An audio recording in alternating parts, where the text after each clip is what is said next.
समय, दिन और महीने जैसे जैसे बीतते जा रहे थे, सुरीली का दुख और गुस्सा दोनों ही बराबर मात्रा में बढ़ता जा रहा था। 6 महीने पहले जब वह अपने मायके गई थी और वहां उसने जो देखा, वह महसूस किया, उसके उपरांत दोबारा फिर कभी सुरीली का मन अपने मायके जाने का नहीं हुआ।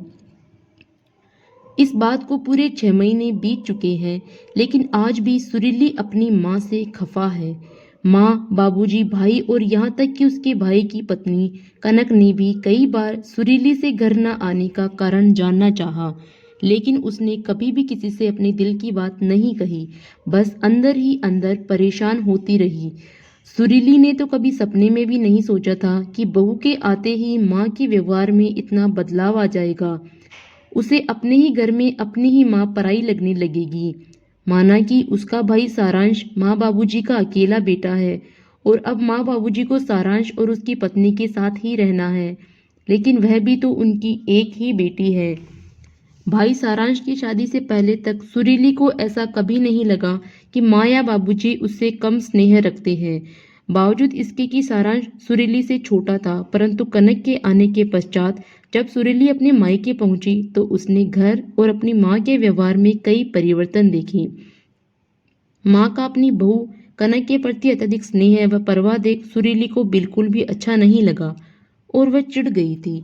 भला बहू से कौन इतना स्नेह रखता है, यह बात सुरीली के समझ से परे थी। सुरीली को अपनी माँ की और भी कुछ बातें पसंद नहीं आई। पहले जब कभी घर पर कोई छोटे से छोटा सामान भी खरीदा जाता तो माँ सुरीली से अवश्य सलाह मशवरा करती और फिर उसके कहे अनुसार ही घर का कोई सामान आता। लेकिन अब की बार घर के सारे पर्दे सुरीली की जानकारी के बगैर ही बदल दिए गए थे, और वे भी वे पर्दे जिन्हें सुरीली ने पसंद करके लगाए थे। जब इस बारे में सुरीली ने अपनी माँ से बात की तो माँ बड़ी सहजता से कहने लगी, अरे वो कनक को ब्राइट कलर के पर्दे पसंद है ना, इसलिए उसने सारे पर्दे बदल दिए।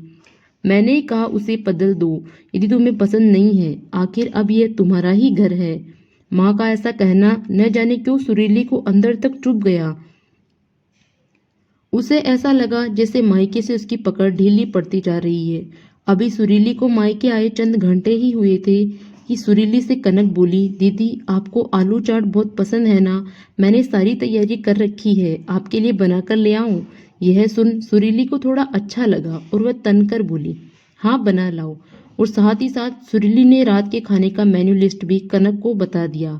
तभी सुरीली की माँ बोली, सुरीली तुम भी जाकर किचन में कनक का हाथ बटाओ, वह अकेली ये सब नहीं कर पाएगी। माँ का इतना कहना था कि सुरीली को ऐसे लगा जैसे अब उसकी माँ उसकी नहीं रही, वह अपनी बहू की हो गई है। माँ को अपनी बेटी से ज्यादा फिक्र अपनी बहू की है, लेकिन सुरीली ने तुरंत कोई प्रतिक्रिया व्यक्त नहीं की, बल्कि एक ही शहर में ससुराल और मायका होने की वजह से रात के खाने से पहले ही वह बहाना बनाकर ससुराल लौट आई। तब से फिर कभी सुरीली ने मायके की तरफ मुड़कर नहीं देखा। एक शाम जब सुरीली मार्केट से घर पहुंची तो उसने देखा कि उसकी ननद मधु अपने बच्चों के साथ घर आई हुई है।